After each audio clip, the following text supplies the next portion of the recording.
की तरह चमकते देखा,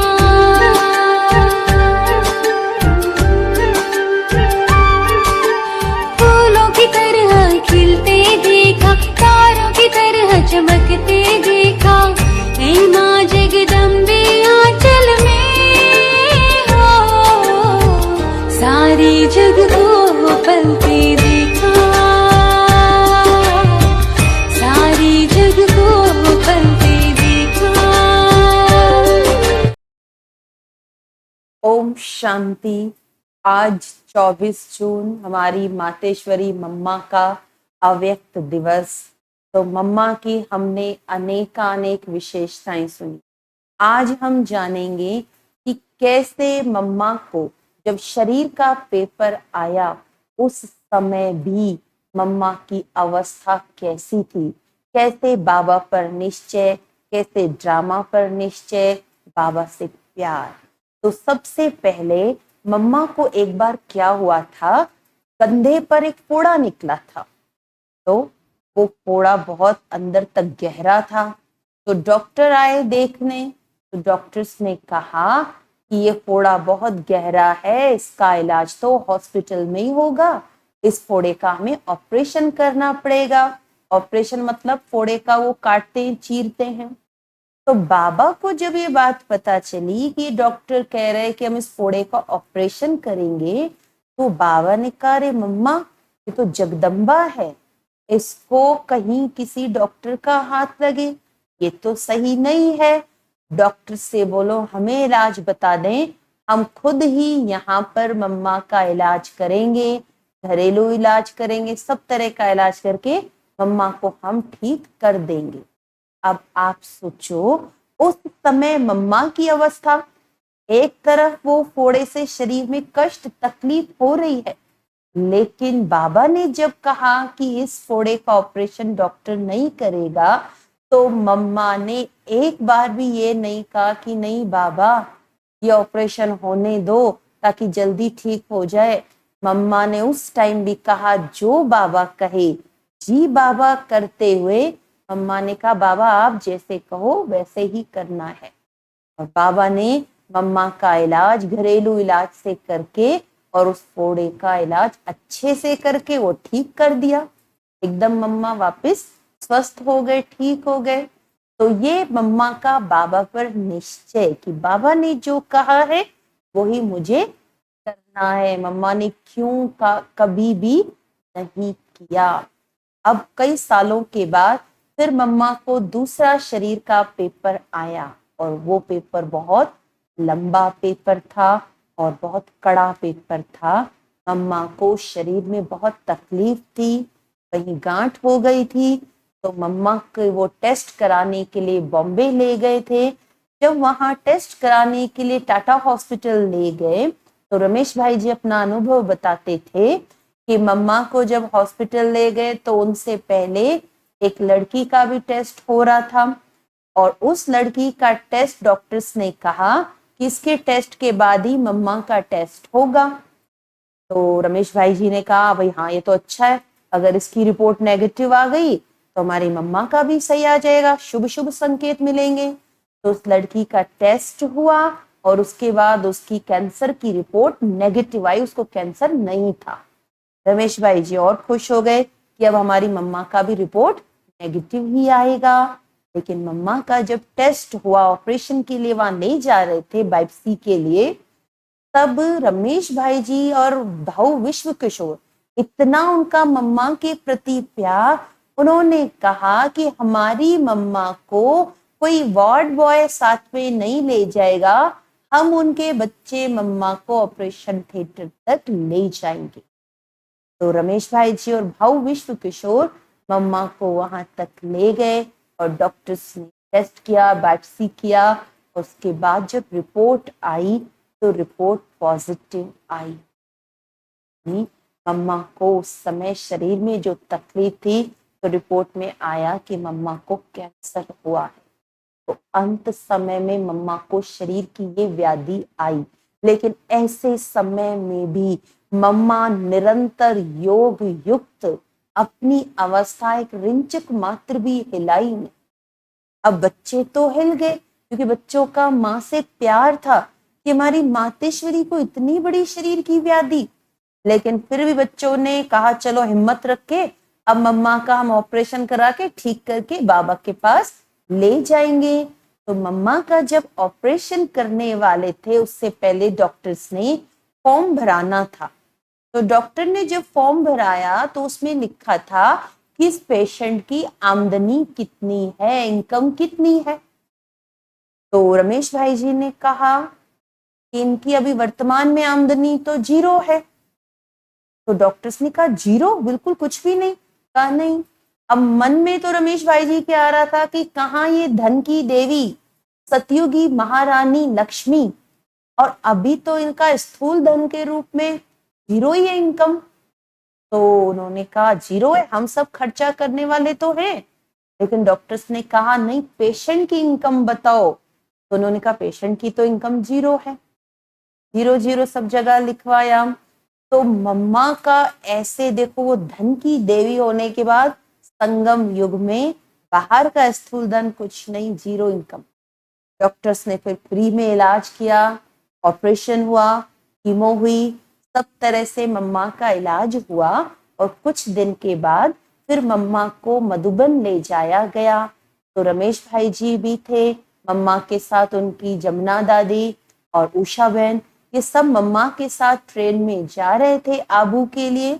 तो अहमदाबाद स्टेशन पर जब वहां, क्योंकि बॉम्बे से लेकर अहमदाबाद तक ट्रेन तक आए, तो अहमदाबाद तक वहां स्टेशन पर अहमदाबाद में कोई ऐसा नहीं था, क्योंकि वहां भी इतनी सेवाएं नहीं हुई थी उस समय। ये बात हो रही है 1965 की। 1965 में तब मम्मा के साथ जब अहमदाबाद स्टेशन पर रमेश भाई जी आए तो उन्होंने कहा मम्मा, ऐसा तो कोई पक्का बच्चा यहाँ भी है नहीं, लेकिन एक बच्चा है जिसको मैंने कहा है वो अपने घर से चाय दूध लेके आ रहा है, मम्मा आप कुछ ले लो, बहुत लंबा गैप हो गया। तो मम्मा ने कहा बच्चे, सिर्फ मैं नहीं लूंगी, आपको भी लेना होगा। तो बच्चों ने कहा नहीं मम्मा, आप तो पेशेंट हैं, आप लो भले। मम्मा ने कहा नहीं मम्मा, ऐसे तुम्हारी माँ हूं मैं, बच्चे भी तो भूखे हैं, माँ ऐसे कैसे लेगी। तो मम्मा ने बड़े प्यार से उस दूध चाय में दृष्टि देके बाबा को याद करके खुद भी लिया, उन बच्चों को भी दिया। और उस समय मम्मा ने गुजरात की अहमदाबाद की सेवाओं के लिए वरदान दिया।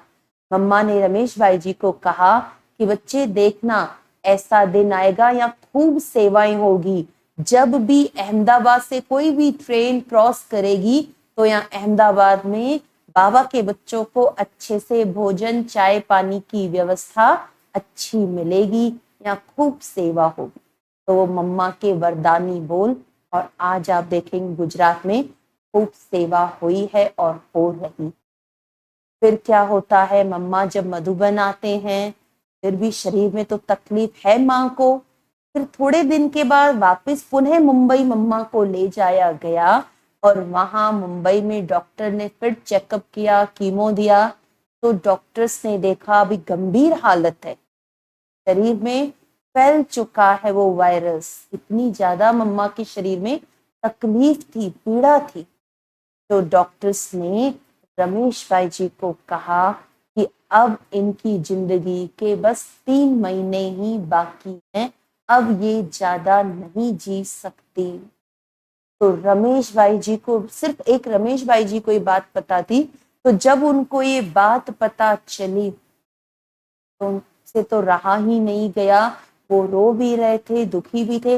और उस समय जब वो हॉस्पिटल में मम्मा के पास आते जाते थे तब मम्मा उनको कहती थी, उस समय मम्मा की अवस्था देखो, मम्मा उनको कहती थी कि बच्चे, मेरे कारण तुमको अनेक हॉस्पिटल में चक्कर लगाने पड़ रहे हैं, तुम परेशान हो रहे हो। तो रमेश भाई जी ने कहा नहीं मम्मा। मम्मा ने कहा तुम्हारा हिसाब चुकतो हो रहा है ऐसे मेरे कारण हॉस्पिटल में आना जाना। तब रमेश भाई जी का मम्मा के प्रति इतना प्यार सम्मान, उन्होंने कहा नहीं मम्मा, आप तो हम बच्चों की माँ हैं, माँ के अगर बच्चे सेवा करेंगे तो वो हिसाब किताब चुकतू नहीं है, वो तो बच्चों की फर्ज अदाई है। तो मम्मा मैं तो फर्ज अदाई कर रहा हूँ, मुझे ये भी मन में नहीं है कि मैं जो आपकी सेवा कर रहा हूं तो मेरा भविष्य में जमा हो रहा है। मुझे ये कुछ पता नहीं, वो बाबा जाने भविष्य जमा हो रहा है नहीं हो रहा है। बस मुझे तो मेरी माँ के प्रति प्यार है, मुझे तो मेरी माँ की सेवा करनी ही है। फिर मम्मा का जब पता चला रमेश भाई जी को कि मम्मा के लिए डॉक्टर ने कहा कम समय है, तो रमेश भाई जी ने तुरंत आकर, हमारी एक दादी थी मुंबई में, शीलिंद्रा दादी, जो कि संदेशी थी, तो रमेश भाई जी ने तुरंत शीलिंद्रा दादी के पास आकर कहा कि दादी आप तुरंत जाओ बाबा के पास और बाबा ऑलमाइटी बाबा को कहो कि वो आपके तन में आए और मुझे बाबा से कुछ पूछना है, कुछ गुप्त मैसेज है। तो शीलिंद्रा दादी ने कहा नहीं, मुझे बता दो, ऐसे बाबा थोड़ी तुम्हारे कहने से जल्दी आ जाएगा। तो रमेश भाई जी ने कहा नहीं, कुछ ऐसी बात है जो मैं आपको भी नहीं सुना सकता, वो मुझे उस बाबा से ही पूछनी है, इसलिए आप तुरंत अभी जल्दी भोग लगाओ, संदेश की जाओ और बाबा को आपके तन में बुलाना है। तो रमेश भाई जी के कहने पर वो शील दादी बाबा के पास वतन में गई और कुछ ही मिनटों में बाबा उनके तन में आ गए।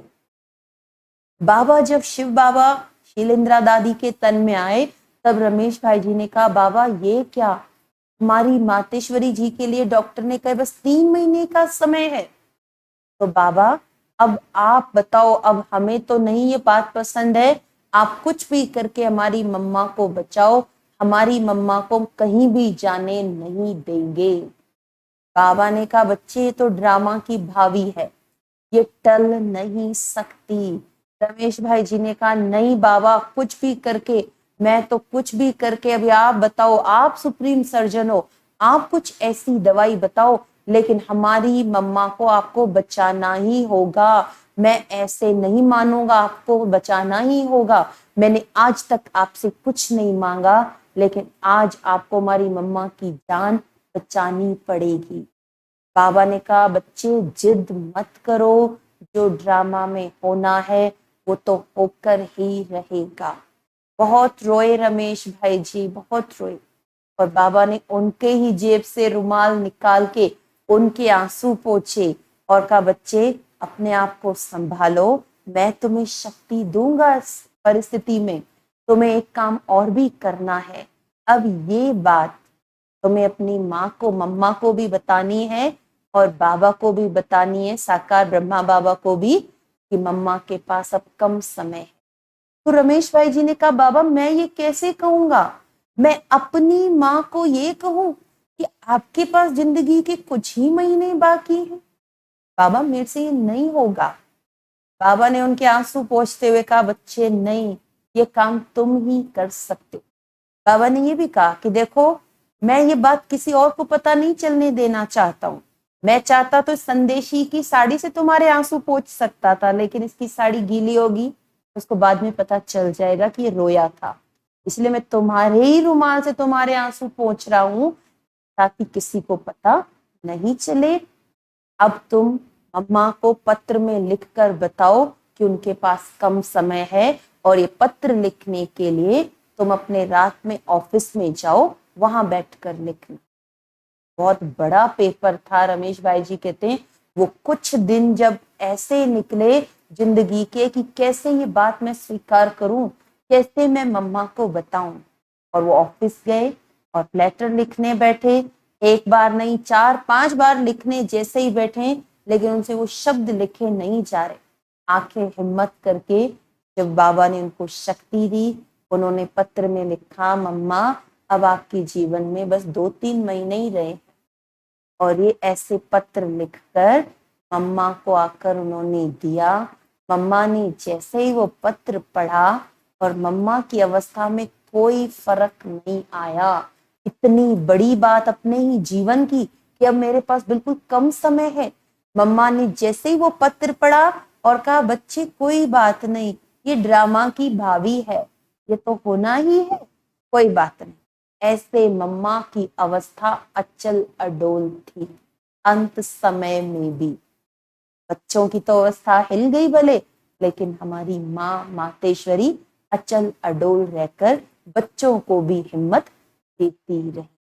अब मम्मा की शरीर में बहुत तकलीफ हो रही थी, मम्मा को सांस लेने में भी दिक्कत आ रही थी।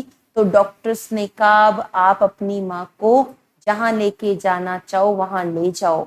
तब बाबा को रमेश भाई जी ने कहा कि बाबा डॉक्टर कह रहे हैं कि मम्मा को लेके जाना है। लेकिन उससे पहले रमेश भाई जी ने बाबा को भी जो मम्मा को पत्र लिखा था उसी पत्र को बाबा के पास भेजा और उस पत्र के बाहर लिखा कि ये सिर्फ बाबा के पास ही पहुंचना चाहिए। बाबा ने भी पढ़ा। तब बाबा ने तुरंत एक पढ़ते ही रमेश भाई को कहा कि बच्चे अब अपनी मम्मा को लेकर आबू आ जाओ बाबा के पास। और आबू जब जाने वाले थे तब रमेश भाई जी का मम्मा के प्रति प्यार इतना कि उन्होंने कहा मैं मम्मा से विदाई ले रहा हूं। तो एक नया रिकॉर्ड लेके आए और वो रिकॉर्ड कौन सा था, उसमें गीत था ओ जाने वाले हो सके तो लौट के आना। तो रमेश भाई जी जब मम्मा की विदाई हो रही थी, लेके जा रहे थे आबू के लिए, तो रमेश भाई जी ने दादी प्रकाशमणि को कहा, क्योंकि तब दादी प्रकाशमणि मुंबई में ही थी, तो दादी को कहा कि दादी मैं मम्मा से दृष्टि लेना चाहता हूँ और जब मैं मम्मा से दृष्टि लूं तो ये रिकॉर्ड आप 2 बार बजा देना। दादी ने सुना तो था नहीं। दादी ने जैसे ही बजाया और उसमें ये शब्द आए कि वो जाने वाले हो सके तो लौट के आना, तो दादी को जरा भी अच्छा नहीं लगा। दादी ने कहा नहीं ये तो रमेश अच्छा नहीं है। तो रमेश भाई ने युक्ति से कहा रही मैं तो अपने घर के लिए निमंत्रण दे रहा हूँ कि मम्मा वापस हमारे घर पे लौट के आना, मैं तो अपने घर के लिए निमंत्रण दे रहा हूँ। तो ऐसे जल्दी से मना के रमेश भाई जी ने दादी को और वो रिकॉर्ड भजवाया और मम्मा से वो प्यार भरी दृष्टि ली। मम्मा भी रमेश भाई जी को दृष्टि देते, प्यार भरी, शक्ति भरी। तो ऐसे मम्मा की वहां से मुंबई से विदाई हुई। अब मम्मा आबू में आते हैं। आबू में जून का महीना है। मम्मा को बाबा ने कहा आओ बच्ची। मम्मा की फिर भी अवस्था एकदम बाबा की याद में ही थी। शरीर में इतनी तकलीफ होने के बाद भी मम्मा कमरे से बाहर नहीं निकल पाती थी। लेकिन जब बाबा मुरली सुनाते थे तो मम्मा के कमरे में वो स्पीकर से वो चलती थी मुरली, तो मम्मा कभी भी लेटे हुए मुरली नहीं सुनती थी। मम्मा कहती थी मैं भगवान का वो स्टूडेंट हूँ जिसको स्वयं भगवान पढ़ाने आया है।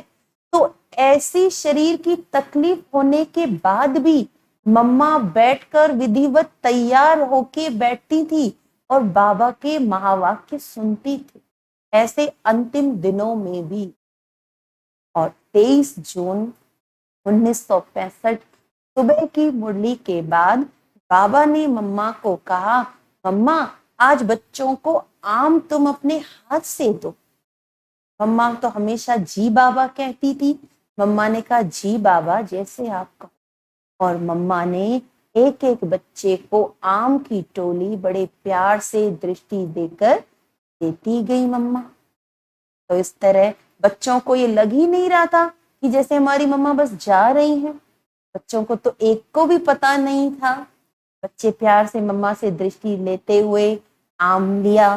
फिर 24 जून को भी बाबा ने मम्मा को कहा मम्मा आज तुम बच्चों को ये जो अपने बाग में अंगूर लगे हैं, उस समय अंगूर की बेलें लगी थी, बहुत अच्छे अंगूर लग गए थे। तब बाबा ने मम्मा को कहा कि अब अपने हाथ से तुम अपने बच्चों को अंगूर देना। मम्मा ने कहा जी बाबा। सवेरे का टाइम था। मुरली के बाद मम्मा ने एक एक बच्चे को दृष्टि देते हुए बड़े प्यार से अंगूर दिए। किसी भी बच्चे को ये नहीं लग रहा था कि आज ही मम्मा हमको छोड़कर जाने वाली। तो 24 जून का दिन इस तरह मम्मा दृष्टि देते हुए बच्चों को टोली दी और शाम का समय 4 सवा 4 बजे मम्मा अपने इस देह को छोड़कर अव्यक्त फरिश्ता संपूर्ण बन गई। तो ऐसे मम्मा ने शरीर की तकलीफ होते हुए भी बाबा की याद में बच्चों को दृष्टि देते हुए गई। अब शिव बाबा ने जब मम्मा ने ये शरीर छोड़ा तो शिव बाबा ने क्या डायरेक्शन दिया। बाबा ने कहा कि ये जगत की माता, ये भविष्य की महालक्ष्मी महारानी विश्व महारानी। तो इसके पुराने शरीर का अंतिम संस्कार कैसे करना है? बड़े ही शुद्धता, बड़े ही प्यार से बाबा ने कहा कि मम्मा के लिए बहुत सारे गुलाब के फूल का चाडोल बनाओ, फूलों की चादर बनाओ, और वो फूलों की चादर कोई और तैयार नहीं करेगा, पवित्र कन्याओं के हाथ से ही मम्मा के लिए फूलों की चादर तैयार होगी। और फिर मम्मा को 12 बजे भोग लगाया गया। मम्मा का वो शरीर रखा हुआ है, फूल लगाए हुए हैं। और फिर बच्चों को तो था कि अब भी बाबा कुछ चमत्कार कर दे, हमारी मम्मा हमारे पास वापस लौट कर आ जाए। ऐसे सब बच्चे देख रहे थे कि मम्मा आ जाए, और मम्मा को बड़े अच्छे से सजाकर फूलों से, यहाँ तक कि स्वयं ब्रह्मा बाबा ने भी मम्मा के शरीर को कंधा दिया। गेट तक बाबा भी मम्मा के शरीर को ले गए, और सारे यज्ञवत 3 लाइनें बनाकर एकदम मौन में, शांति में सब देख रहे थे कि इतने सारे, और कोई आवाज नहीं, एक सुई भी गिरे तो उसकी भी आवाज सुनाई दे। इतनी शांति उस समय माहौल में। तो इस तरह हमारी मातेश्वरी जी के अंतिम शरीर को अग्नि संस्कार किया गया, और बड़े प्यार से अश्रु भरे, बच्चों ने आंखों से आंसू आ रहे हैं, ऐसे हमारी मातेश्वरी को श्रद्धांजलि दी। उसके बाद मम्मा को जब भोग लगाया गया तो मम्मा ने तब भी कहा कि मैं तो बच्चों के पास ही हूँ, मैं सब बच्चों को देख रही हूँ, मैं अब इस अव्यक्त वतन में, सूक्ष्म वतन में बाबा के पास बैठी हूँ। बच्चे तुम घबराओ नहीं, तुम्हें बाबा का साथ देना है, तुम्हें अपने बाबा का ध्यान रखना। ऐसे 24 जून का वो दिन, कैसे मम्मा हम सब बच्चों के बीच से अव्यक्त हुई, और अव्यक्त होकर भी मम्मा ने कई बच्चों को साक्षात्कार कराए, बच्चों को भी, भक्तों को भी। तो ये 24 जून का दिन हमारी मातेश्वरी जी के यादगार का दिवस, हम भी मम्मा जैसे बने, उनके कदमों पे रहे। ओम